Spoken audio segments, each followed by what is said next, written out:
Welcome to the Dr. Ardis Show. I'm your host, Dr. Brian Ardis, and today's show is being brought to you by the North Texas Healing Center. The North Texas Healing Center is a holistic practice focusing on eliminating the causes of your symptoms and disease. In order to start a path to healing, please contact them today at northtexashealingcenter.com, as you see on the screen. Our second sponsor for this show is a new sponsor. It's mypillow.com. Mike Lindell personally has met with me and said, please put out this code I'm giving just to you and your audience, Dr. Ardis. It is Dr. DOCTOR. Put that in at checkout. Any products at MyPillow will come up that you've selected with great discounts offered specifically when you put in that code, DOCTOR. He is actually sharing revenue with us to help support the Dr. Ardis Show, and please support the patriot, Mike Lindell, with MyPillow.com.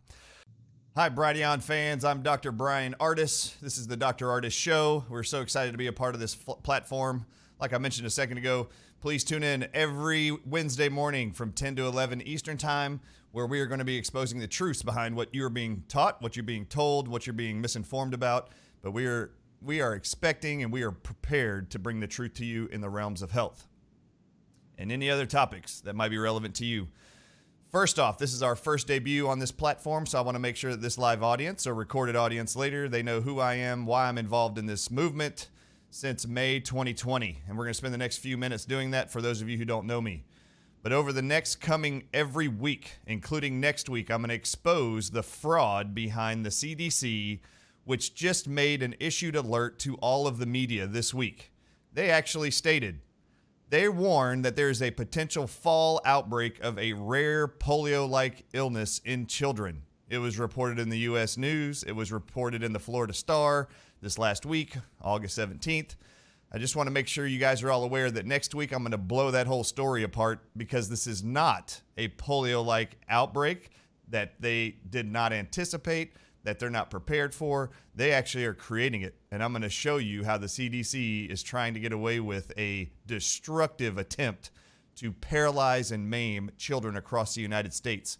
They're saying they're expecting an outbreak, polio-like outbreak, paralyzed limbs in children between the months of August 2021 and September 2021 through November. So I'm going to tell you how it is they know that's about to happen and how you can prevent your children, your loved one, and your grandchildren from ever experiencing that. So be prepared. Next week, I'm going to bring all the research and the data from the CDC to actually prove to you how they know they're about to do this to your loved ones and your kids. They know they're about to do it, and they're alerting the media about it too.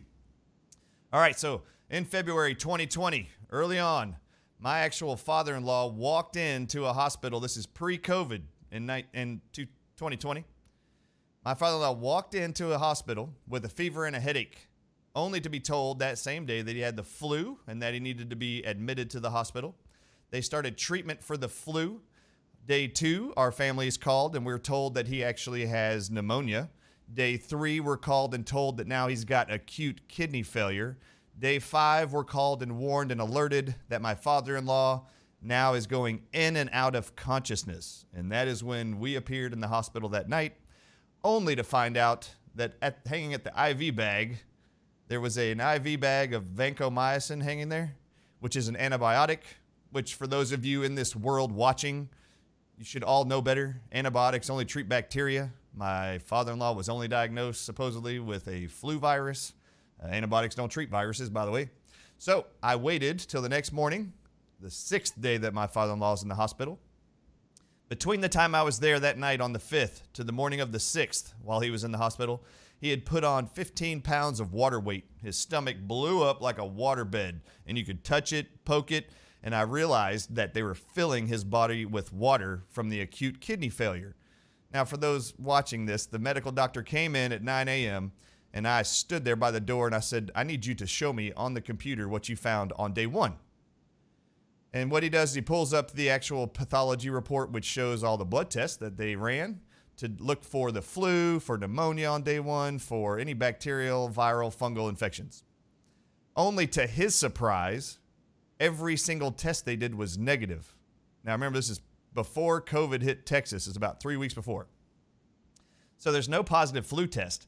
And I looked at him and I said, if he's got the flu, so you say, why did you say that he had the flu if he didn't test positive for it. And they said it must have been we accepted it as a false negative test. And I said, regardless, even if you thought it was a virus, why do you have him on vancomycin? How long have you been treating him with that? That's an antibiotic. It doesn't treat viruses.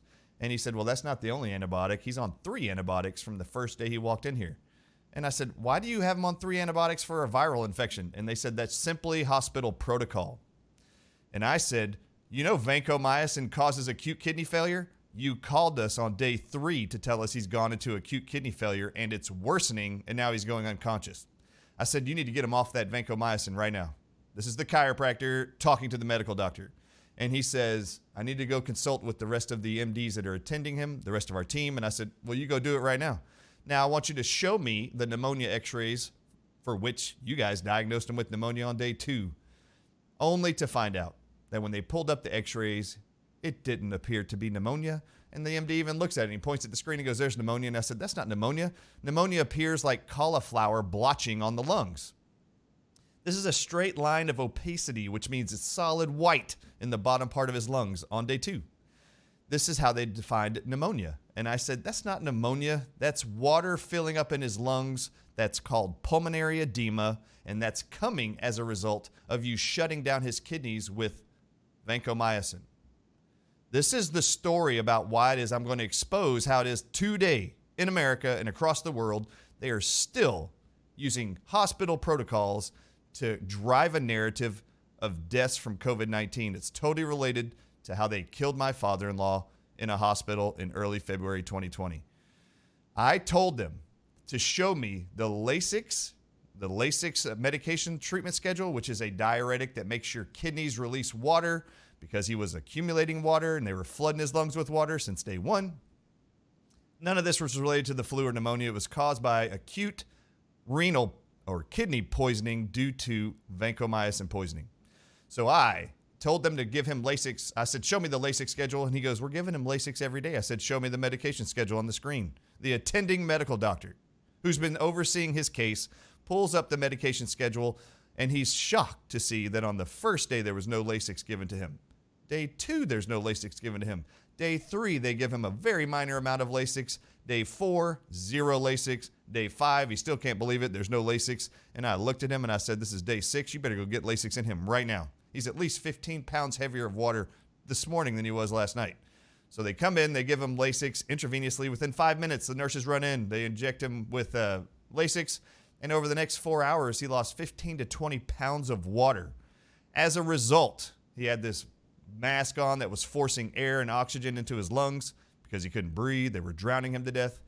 As a result of the Lasix treatment over 4 hours, the respiratory therapist comes in for the 3rd or 4th day.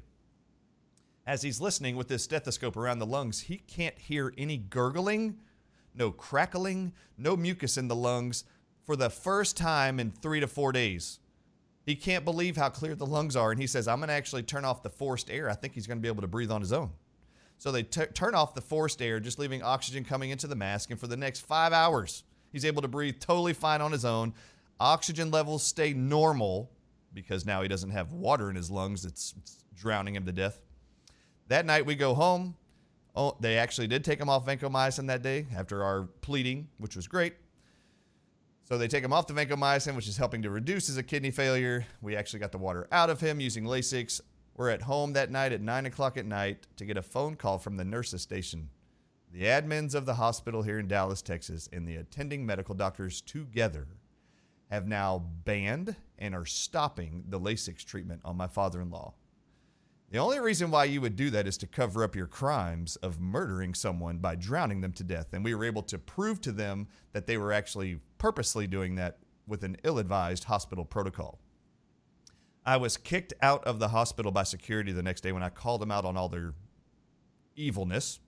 They kicked me out of the hospital, and then all the administrators and the medical doctors attending only would talk to the direct descendants of my father-in-law. They said they wouldn't talk to me because I was married into the family. So I got kicked out of the hospital. They were consulting with the family and convinced them that there was nothing that could be done, and it's time to prepare for the inevitable. Now, they're not going to give him any more Lasix. They're refusing to feed him for like 4 days now. And now we're going to set the stage for inducing him with morphine poisoning. This is how they end the lives of individuals in ICUs. They try to convince the family we're going to relieve this person's pain by giving them morphine drip for the next 2 to 4 hours. It took 4 hours of loading up my father-in-law on morphine, which, by the way, everyone listening and anyone with a loved one in an ICU, when they tell you we're going to use morphine to ease their pain, that's not what they're doing. Over the next 2 to 4 hours, they are paralyzing the diaphragm, which is what morphine does, and they are stopping the heart from beating with morphine. They are literally murdering your loved one in front of you. That is exactly what they did. So come February, they murder my father-in-law with ill-advised protocols, convince my families to trust their protocols more than me explaining to them how you can actually change his life and seeing the changes when we instigate those and put them in to plan and action in the hospital. 3 months later, I haven't talked to anybody for 3 months. I was so angry. But come May, I actually get an alert on my phone from CNN that this one single day in American history, we have more deaths from COVID-19 than any other country has seen in the entire world during this pandemic. And I was thinking, man, we're in the world's greatest healthcare system. How in the world could it possibly be that in May 2020, we have more people dead in our country than any other country or third world country or any other industrialized nation? How do we, America, with the greatest healthcare system in the world, how do we have the most deaths in one day than any other country? So I actually decided to find out for myself. I wonder what they're doing. So I actually turned on the TV for the first time in 3 months to see reports from New York hospitals, press conferences from administrators of hospitals and attending medical doctors to COVID-19 patients throughout New York, which had this huge explosion of coronavirus cases. And I'm listening to these doctors. They're actually giving their press release, and this is what they said. I quote, "We have never seen a virus do this before, especially a respiratory virus. From the moment we start treating them, these respiratory viruses are attacking the kidneys and causing acute kidney failure by day 3, 4, and 5 of treatment." Now, this echoed very similar to what I just experienced 3 months earlier. Within 3 days of my father-in-law being diagnosed with a virus and their treatment, within 3 days, we got a phone call saying he's going into acute kidney failure. Now I'm hearing a different virus being treated in mass amounts in New York, and they're reporting the same thing. We've never seen a virus do this, especially a respiratory virus. We've never seen it. When you start treating it, it starts to attack the kidneys and it's causing acute kidney failure. And this was the plea. This was the plea from the New York doctors. Not only do we have a shortage of ventilators to help these people breathe, we don't have enough dialysis machines to help treat the acute kidney failure. Now, in my mind, I couldn't help but actually look at the coincidence of the 3 to 4, 5 day span of acute kidney failure while these individuals are in a hospital, just like my father-in-law. And I actually thought, I bet they're treating all of these patients in hospitals now in New York with vancomycin. So I went to cdc.gov to find out, I wonder during this pandemic, what is the protocol they're telling hospitals to use to treat patients? Well, the CDC had not adopted their own protocol. On cdc.gov's website, it actually stated in May 2020, this is when I looked it up, I want to know what you're doing. They actually said, we have adopted the National Institutes of Health's mandated treatment for COVID-19 throughout America. So I clicked the hyperlink from cdc.gov to the nih.gov's website, only to see Anthony Fauci's declaration and mandate to all of American treating hospitals and clinicians. And this is what it said. Anthony Fauci stated, we're going to actually use this drug called Remdesivir that I'd never heard about in May 2020. We are going to use this one drug and one and only drug called Remdesivir to treat this novel coronavirus. And there are 2 studies to support over the last 2 years that support its use against this new virus. The first study he quoted, he said it was found, Remdesivir, to be safe and effective against an Ebola virus outbreak in Africa. It was in a trial of 4 experimental drugs in 2018 and 19. And he quoted that in that study, Remdesivir was proven to be safe and effective against Ebola. Therefore, we're going to use it during this novel coronavirus. Now, Ebola and corona are both viral infections. This is why he was saying we're going to use it in this one. He then quoted a second study that supported its use to be the only drug treating Americans with in this country, and that was a cohort study of 53 COVID-19 patients. This study was actually set up by the manufacturer of Remdesivir. They are called Gilead Sciences, and they treated 53 COVID-19 patients in March 2020, just 2 months earlier from when I'm reading. And that study was 53 COVID-19 patients, it was from Japan, Canada, and America. These three groups of people, making a total of 53 coronavirus patients. So it then goes on to say on the National Institutes of Health website, Anthony Fauci saying we're going to use this new experimental drug called Remdesivir to treat all coronavirus patients. We are not going to use hydroxychloroquine. We are not going to use chloroquine. And then he stated that there was research proving that hydroxychloroquine, which I know has been FDA approved for 70 years to be safe and effective. For some reason, he's quoting, and at this point I didn't know the truth. But at this point, he's quoting in May 2020 that hydroxychloroquine was proven to be dangerous and cause heart failure and death in COVID-19 patients when you treat them with hydroxychloroquine. So I let hydroxychloroquine and chloroquine go. I now wanted to know, I didn't see vancomycin as a treatment protocol, so I was like, I want to know what remdesivir is. Only to find out, I went to FDA.gov's website, only to find out then that remdesivir had never been FDA approved, nor found to be safe and effective against any viral infections. So our federal government agency had never approved it to be safe to be given to Americans. But now all of a sudden, now I needed to know, what did Anthony Fauci know from these two studies he's quoting? And I'm not really sure, but I think I might have been the only doctor in the world to actually click these two links to go look at it. I think everybody just blindly trusted Anthony Fauci. Anyway, when you click the actual link to the New England Journal of Medicine and the Ebola trial in Africa, which had remdesivir in it. Remdesivir was one drug, ZMapp was another drug, and two other drugs, experimental, in this human trial in Africa were two monoclonal antibody drugs for Ebola. Well, I read the entire study. I wanted to know, how safe and effective was it? I don't know if you guys are aware of this. If you haven't seen my interviews, you're now going to know everything I've learned. Remdesivir in the study, when you read the study, there was 4 regions in Africa that were divided, and then they gave these 4 drugs to all those individuals. Every time there's a human trial on experimental drug, there's what's called a safety board, and they're reviewing the data to make sure, is this experimental drug working? Is it killing people? Is it having serious adverse events? Which one's working the best? Which one can we exclude? Which ones do we continue with? This was a 1-year-long trial in Africa with 4 different experimental drugs for the Ebola virus. Remdesivir was found by the safety board to actually have the highest mortality rate and death rate of every Ebola patient they gave it to, of all 4 experimental drugs. By month 6, they found that it actually killed 54% of everybody they gave the drug to. So the safety board at 6 months pulls remdesivir from the study and does not allow another single Ebola patient to actually receive that drug. And this is the same drug Anthony Fauci a year later is saying it actually showed safety and efficaciousness against Ebola.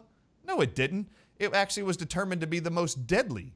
Now, how did I know that Anthony Fauci knew this result about remdesivir? Because Anthony Fauci, in that same study, there was a second drug called ZMapp. ZMapp was actually put into that trial by our federal government, the NIH and Anthony Fauci, in that Ebola study. Well, at 6 months when the safety board in this Ebola study, go read it. It's in the New England Journal of Medicine. I will actually showcase this, and I continue to do so around the country and throughout the media. He knew that remdesivir killed 54% of everybody that had Ebola that they gave that drug to. Now, he also knew that his drug, ZMapp, was also retracted from the study by the safety board at the same time. They found that remdesivir killed 54% of everybody they gave that drug to in Africa. The actual ZMapp drug killed 43% of everybody they gave it to. Those 2 mortality rates were the highest of all 4 experimental drugs. So they pulled ZMapp. They would have notified Anthony Fauci and our federal government that your drug is being retracted because it has a high mortality rate. And then the remdesivir drug was actually pulled also. Interesting to me, why didn't Anthony Fauci choose ZMapp, the federally instilled drug, into this trial? Why did he pick remdesivir, which he then would have known actually killed more people than the actual ZMapp drug that he put in? So now I know Anthony Fauci's lying about the safety and efficacy of actual remdesivir against Ebola virus, and now all of you know also. So then I had to go find out, well, what did we learn from the cohort study? If it wasn't effective against Ebola, and Anthony Fauci is saying it is, what about this other study he's quoting from March 2020, which was sponsored by Gilead Sciences, which makes remdesivir? They picked 53 COVID-19 patients from Japan, America, and Canada, and they gave them remdesivir for 10 days to 53 people. And this study supposedly also warrants the use of remdesivir during this novel coronavirus. The conclusions from the cohort study, designed and held and orchestrated by Gilead himself, which owns the patent rights to remdesivir, they found, this is just 10 days of treatment of remdesivir for 53 COVID patients. They only did it for 10 days. In 10 days, they found 23% of everybody they gave the drug to, they experienced multiple organ failure, acute kidney failure. This is 23% of all people. Hypotension and septic shock. All 4 of these scenarios are lethal, by the way. 8% of everybody in the trial by day 5 had to be taken off the drug because it was causing such severe organ failure and severe kidney failure that they were dying. So add 8% plus 23%, you're up to 31% of everybody they gave the drug to. Within 10 days, they found that it was causing acute kidney failure, multiple organ failure, and lethal side effects. But this is the drug they said that we should actually be throwing at people. Now, I need you to pay attention to the acute kidney failure in the 23%, and 8% had such severe acute kidney failure by day 5 of treatment, they had to take them off the drug.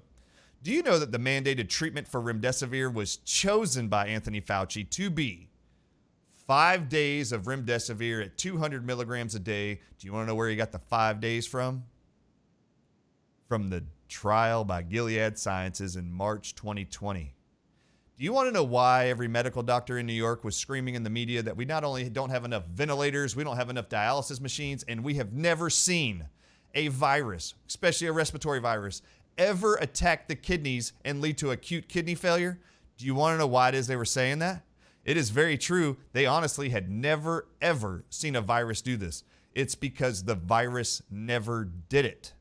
They were being told that there is a drug and one and only drug, and if you use any other drug, we're going to take your license, like hydroxychloroquine and chloroquine at this early interval in May 2020. So these doctors are using this mandated drug, and they are finding within 3 to 5 days acute kidney failure, and they used, in this country, Anthony Fauci did, a mandated drug, remdesivir, which actually caused acute kidney failure and death to hundreds of thousands of people in America. We'll be right back. Welcome back to the Dr. Ardis Show. I'm your host, Dr. Brian Ardis. And in the first segment, we were discussing how Anthony Fauci orchestrated and how he got to the final reality that he wanted to mandate a drug called remdesivir as the only treatment option in America for all hospitals against COVID-19. And what he actually knew, which is he knew before he even said we're going to only use this drug in all hospitals, he knew it was going to cause acute kidney failure, multiple organ failure, and over 31% of everybody he gave it to within 5 days. And we have all the research studies he kept quoting that actually shows he knew that before he gave it to us. Now, now doctors in New York are reporting that there's tons of people having acute kidney failure within 3 to 5 days of starting treatment. They've never seen a virus do this before. That's because a virus has never done that before.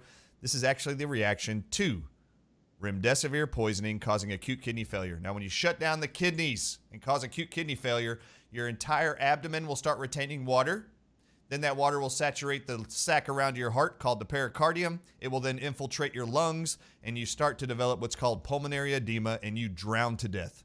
That is what remdesivir is proven to do in 8 to 31% of everybody you give it to. So this was how they set it up. Now, this is what people were reporting that they were treating patients with in ICUs all throughout New York and around the country. They were seeing acute kidney failure. They couldn't get enough ventilators. They couldn't get enough dialysis machines. And remdesivir was the drug causing this genocidal amounts of death throughout the ICUs. How can I prove it? Which country in the world, even today, has the most deaths supposedly from COVID-19? It's America, the United States of America. Do you know that in May 2020, Anthony Fauci asked the federal government to buy up all reserves of this experimental drug called Remdesivir and to not share it with another country until the end of 2020? And it was exactly the very end of October 2020 is what he said. Now, more people died in the world, in our country, the United States of America, than any other country from supposed COVID-19. Do you want to know why it is we had the most deaths during 2020 from COVID-19, supposedly? It's because the United States of America was the only country from January 2020 till the end of October 2020 using Remdesivir as the treatment choice for COVID-19 in hospitals. It was already proven to be deadly in 54% of all people in the Ebola trial they gave it to a year earlier. And that drug, Remdesivir, was so deadly they pulled it from the trial and it wasn't allowed to be extended. This is how 550,000 people died in the first year, 2020, of this COVID-19 pandemic. The horribleness of this is it is still the only drug allowed to be used to treat the virus in ICUs across America. And I'm going to give you this warning. Right now on cdc.gov, there's only 2 drugs they even say to use in ICUs against the virus, COVID-19, and any of its variants, they call it. And that is Remdesivir and dexamethasone. Dexamethasone is a steroid. Well, I actually conjectured and actually put together and started announcing last week alone in the media that the Delta variant, which we know is not as dangerous as the original virus, regardless, any of these variants are more transmissible, but they're not as dangerous. But why are there so many people supposedly dying who aren't even vaccinated or even vaccinated? Why are so many people dying from this Delta variant? And this is what I said. I guarantee you what they are doing now in hospitals and all you loved ones of individuals in hospitals who are sick. They are using Remdesivir, proven to cause acute kidney failure in 31% of all people they give it to. They've added dexamethasone, which causes acute kidney failure, proven in 4% of all people you give it to. Now you're up to 35% of all people you give it to. And I promise you they've added the antibiotic vancomycin. Vancomycin can cause acute kidney failure within 10% of all people you give it to. And that's what killed my father-in-law all by itself. So I make this alert out to the world at the Reawaken tour that I actually spoke at in Grand Rapids, Michigan last weekend, only to receive audiences started sending in emails to me showing their medical records of their loved ones who have died in hospitals since April of this year, 2021. Guess what they're using in ICUs, and I have the medical records from the hospitals to prove it. A combination of Remdesivir, dexamethasone, and vancomycin. So Remdesivir, dexamethasone, and vancomycin. These 3 things are proven to cause acute kidney failure. It's leading to flooding of water in the lungs that they are misdiagnosing as corona pneumonia. No, it's not. Tell them, if you have access to your loved one in ICU, tell them to do a pneumonia sputum test. They're only diagnosing this pneumonia supposedly with x-rays. It's not pneumonia. The majority of them have pulmonary edema. They have water in their lungs, and they are drowning your loved ones to death. Please, please, if you have to get a lawyer to step in and protect your loved ones that are being treated in ICUs, do it. They're going to poison your loved ones to death. They are not going to get better. They're not going to get healthier. Their option of going into the ICU is way more dangerous than staying at home and receiving early treatment. And early treatment is available. For those of you watching, this is a new introduction to this audience. Unless you already are subscribed to my show and watch it. There is a group of doctors we know that in every single medical scenario ever, early treatment is always best. This is the first time in history where any medical doctor of any kind, Anthony Fauci, came out and said, it's best to stay home until you're really sick and then come to the hospitals. That has never been advantageous. Never has it been recommended ever. Even if you sprain your ankle, they don't tell you to wait 4 days till it really swells up before you add ice to it. Even your mom and dad, who may not have medical training, would know that. Every medical doctor knows early treatment's best. Early treatment in this COVID pandemic is obviously best. And there are doctors prepared around the country. For those of you with loved ones who want to have preventatively things at home for you, there are doctors who have set up organizations like myfreedoctor.com, myfreedoctor.com. Go there, Dr. Ben Marble, Dr. Mercola, Dr. Zelenko, they're all a part of this group with me. They are set up and ready to actually assist you to get preventative prophylactic treatment at home. In the cases of ivermectin, hydroxychloroquine, they can help you get the things you need at home prescribed to you for free at myfreedoctor.com. Early treatment is best in all scenarios. All right, so now that's the setup we have right now. Please know that you as a patient in a hospital and the loved ones of patients in hospitals, you actually have more rights than the attending medical doctors do. And you can demand, and you should demand, alternative treatment to remdesivir, dexamethasone, and vancomycin poisoning in the ICU. This is not their best chance for survival. This is actually the best chance for their demise. So please stand up and be an advocate. Every hospital in the country has a hospital advocate assigned, or a patient advocate, I'm sorry. You need to get the patient advocates to speak on your behalf if you don't think you can do it confidently enough to demand alternative treatment. And if the hospital doesn't comply, get an attorney to step in to help sue the hospital to demand those different drug therapies, which are proven safe and effective for 70 years now, hydroxychloroquine and ivermectin, which has been proven safe and effective for 20 years by our own FDA. All right, so now this is what you're also going to learn. So amidst all of my preparing the world to let them know how it is that they have set up and orchestrated an agenda to kill people, I then actually went and wanted to know, what is the FDA and the CDC going to be doing to prepare to handle all of these deaths they're promoting throughout the media by killing them in hospitals? And this is what we knew was the agenda. They were going to come out with this new vaccine that was going to save the world and the planet from this new novel coronavirus. So in October 2020, so 5 months later, after I'm alerting the world, or been spending time alerting the world about remdesivir poisoning, the FDA has an internal document that they create and that they hold. There's a division inside of the FDA called the CBER. It is the Center for Biologics, Experiments, and Research. They oversee vaccines and vaccine injury reporting. So in October 22nd, 2020, 2 months before the COVID-19 shots ever came out, the FDA had this internal presentation given to them by the CBER. And I have a copy of their entire document.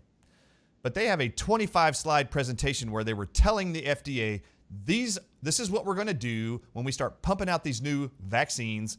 There's going to be numerous adverse events that are going to come from these shots that are going to be reported into various databases in the government. So the FDA is told by the CBER, we're going to start with an initial review. From the time individuals start getting the COVID-19 shots and 7 days out, we're going to be doing a review of all the reported injuries, and we're going to do what's called rapid cycle analysis of this data when the shots go out. And we're going to use, they highlight, the Centers for Medicare and Medicaid Services database. So the Medicare individuals in this country receiving the shots and those on Medicaid receiving the shots, we're going to keep track of all injuries being reported to that organization. And we're going to do a rapid cycle analysis every week to determine, are these shots safe and effective or are they dangerous? This is what they stated in their actual document. And then they made the FDA aware on slide 16 of 25 that there are a list of known adverse events that are going to come or side effects from these shots. And they were making the FDA aware these are the things you're going to start seeing reported to the government when we start injecting Americans and worldwide citizens with these COVID-19 shots. This is called the infamous slide 16. So not only is the narrative set up by Anthony Fauci to kill people with a deadly drug called remdesivir, which they're still doing, by the way, your best bet is not to go to a hospital. Number two, they've set up a plan to actually use a non-ever experimented on human vaccine with this mRNA tech and transgene tech that's inside of the Pfizer, Moderna, and Johnson & Johnson shot. And they know they've never done this with humans before. It's never had any long-term studies with these vaccines before, ever. It's never been FDA approved. So now they're going to start injecting all the masses with it and mandating it. Well, what did they know in October 2020? They actually knew that there was 22 bullet points presented to the FDA by the CBER in this October report. There's 22 bullet points of diseases and side effects, which include death on the slide 16, pregnancy and birth outcomes, which is miscarriages. They actually have 5 stated blood clot disorders that they knew were going to happen and start being reported from the shots when they come out in December. This is in October 2020. There's 5 different blood clot disorders. They also have one bullet point titled autoimmune diseases are going to be a result of these shots. America, there is currently 80 known diagnosable autoimmune diseases in America. This means they know that these shots in a lot of people are going to cause their own immune system to attack their organs. And supposedly, per the conventional medical model, autoimmune diseases are not reversible. They are lifelong. So they know this is going to happen. If you can see it up on the screen, there's actually what's called at the very top.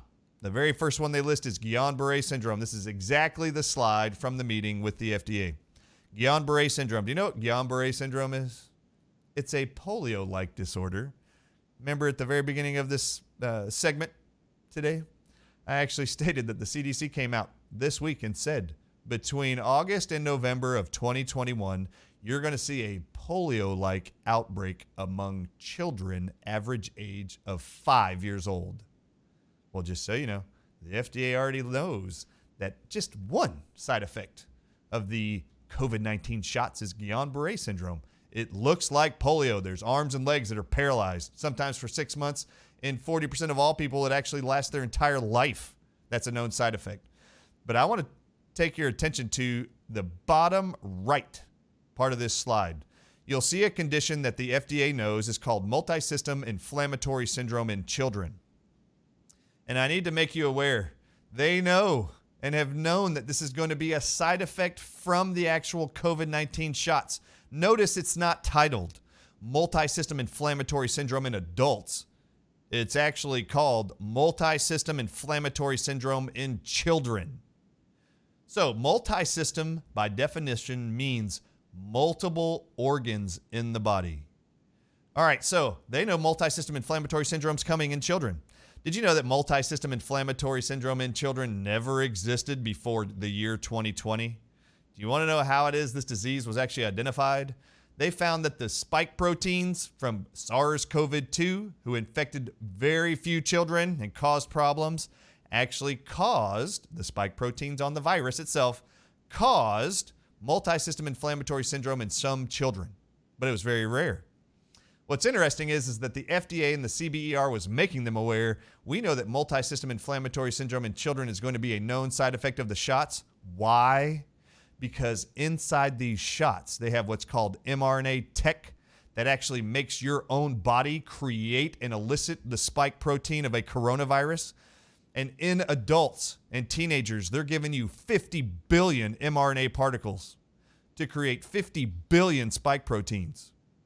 In children younger than 12, the vaccine manufacturers said we're going to do half the dose. So they're only going to be injecting our children with 25 billion spike proteins or our mRNA particles to elicit at least 25 billion spike proteins. What's the chances that when the Salk Institute found that spike proteins by themselves without the virus attached was able to cause disease in 28 different organs and tissues in your body? That's already been proven. So now you're going to inject children younger than 12 with 25 billion particles of mRNA that's going to make 25 billion at least spike proteins. So I wanted to know, when I saw this slide, I wanted to know, what does the FDA know about multisystem inflammatory syndrome in kids? Because they are saying Pfizer's asking right now for the FDA to approve giving their shots of COVID-19 to 5 to 11-year-olds by fall. And remember these dates. They said they either want the approval by September or October. This isn't all of it, but remember the CDC's warning against a polio-like outbreak among children average 5-year-old between now, August 2021, and November. There's a direct link to the Guillain-Barré syndrome listed on this slide 16, this multisystem inflammatory syndrome in children, and there's another reason, and I'm going to expose that next week, why it is the CDC knows there's going to be an outbreak in the United States of a polio-like condition that will paralyze permanently legs and arms of children, upwards of 40% of everybody they do this to. So when you go to the mayoclinic.com, because I didn't even know what multisystem inflammatory syndrome was because it was just created last year as a new diagnosis, They actually state on mayoclinic.com, go look at it. The definition, very first thing they say, it is a serious condition in which multiple organs in the body of a child become severely inflamed. And those tissues include, all at once, the brain, the eyes, the skin, the kidneys, the intestinal tract, your liver, your spleen. They give a whole list. All of these organs become inflamed all at once. When you go to the same page on mayoclinic.org, if you actually type in MIS-C, which is the abbreviation for multisystem inflammatory syndrome in children, when you slide up on that page of their definition, go to complications. What are the complications, the Mayo Clinic says, related to multisystem inflammatory syndrome in children that we now know can be caused by the spike proteins on SARS-CoV-2 or its variants, but also a known side effect of the coming shots? It says that this condition can be lethal in children. Why in the world would an organization like the FDA, who's designated supposedly to be reviewing medications, medical devices, to determine if they're safe and effective upon review for our American citizens? I thought they were there to help protect us. Why would they ever give this to children? Why would they want to mandate this in children? I have no idea, and I find it very disgusting. All right, so I just want you to be aware this is not the only reason why you're going to see a polio-like outbreak. I've been screaming since October 2020 that the FDA knows that there's this condition called Guillain-Barré syndrome that's a side effect of the COVID-19 shots. And all I say is, if you don't know what Guillain-Barré syndrome is, ever since October last year, I've been saying it is a polio-like disease. They know this is a side effect of the shot, and it's coming. So this has been disgusting to me and disturbing to me. Now, just so you know, the FDA knew these things, all 110 on this slide 16. It represents 110 different known diseases and side effects of death and miscarriages they know that were coming from the shot. The same organization, the FDA, 2 months later, created what are called fact sheets, F-A-C-T sheets, to go out with the vaccines to the American public. These sheets were supposed to be sent to those people who are giving you the shots so that when you asked for what are the risks associated with these shots, what's the benefits of these shots, these people giving you the jabs are supposed to actually hand you this sheet called a fact sheet. That fact sheet was also created by the FDA, the same group that had this internal document 2 months earlier telling them 110 known diseases, including these ones we just mentioned, death and miscarriages were side effects. On the fact sheets that they created that went out to all the American public, you can look it up right now, from December through May, not a single one of these monthly revised fact sheets or the original included any of the side effects listed in their internal document from October. Not one. So if you were really going to truly have informed consent, why didn't the FDA, who created the fact sheets for you Americans and for me and my family, why didn't they tell you in December when they created the fact sheets, why didn't they put this list of known side effects to give you informed consent to decide if that was going to be safe and effective for you and your children, or if you wanted to make a decision that you thought was going to be good on behalf of yourself and your loved ones?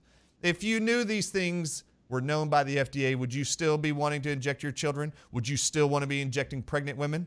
If you're pregnant, would you still want to sign up for the shot if you knew that they knew it was going to cause miscarriages? I don't think so. But it's disgusting to me that the FDA has hidden this from you. Now, unbeknownst to you, because you're not being told the truth in the media, we've been talking about this slide 16 since October. I have been. On that slide 16, it actually lists 5 blood clot disorders, I told you. Well, in the media, you heard that Johnson & Johnson had 6 reported blood clot disorders. So they put a pause on it for like 10 days.